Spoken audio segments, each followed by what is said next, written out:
Things are heating up in Florida as Republican Governor Rick Scott looks to unseat incumbent Senator Bill Nelson. One America's Caroline Midkiff has more on the hot topics discussed during their first debate.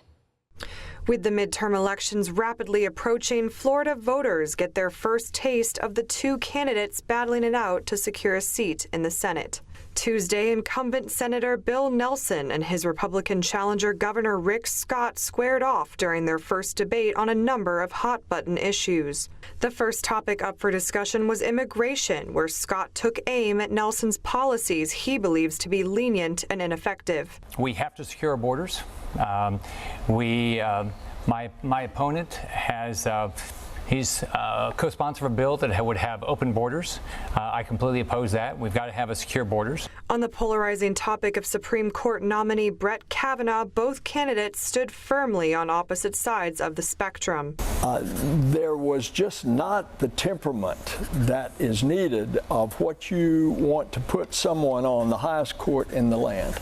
And I will vote no. The way the U.S. Senate has handled this, it's a circus. If you take all the evidence together and you look at Judge Kavanaugh's record as a judge, I'm going to continue to support Judge Kavanaugh. With the state enduring the Parkland shooting this year and the Pulse nightclub shooting in 2016, it's no surprise gun control was thoroughly discussed by both Nelson and Scott. We ought to get the assault rifles off the street. We ought to pass a comprehensive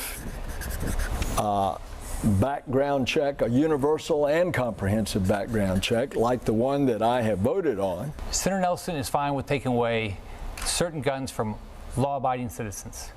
I think we ought to focus on the problem. The problem is we have people that want to harm themselves or others, and I think we ought to take all weapons away from them. And that's what we did in the legislation I got passed this year within a little over 3 weeks right after Parkland happened.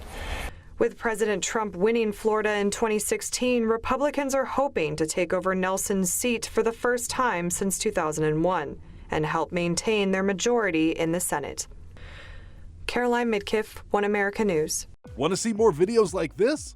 Click on the link below and subscribe to One America News on YouTube, and call your cable provider and kindly demand that One America News is added to your lineup. Call and subscribe today.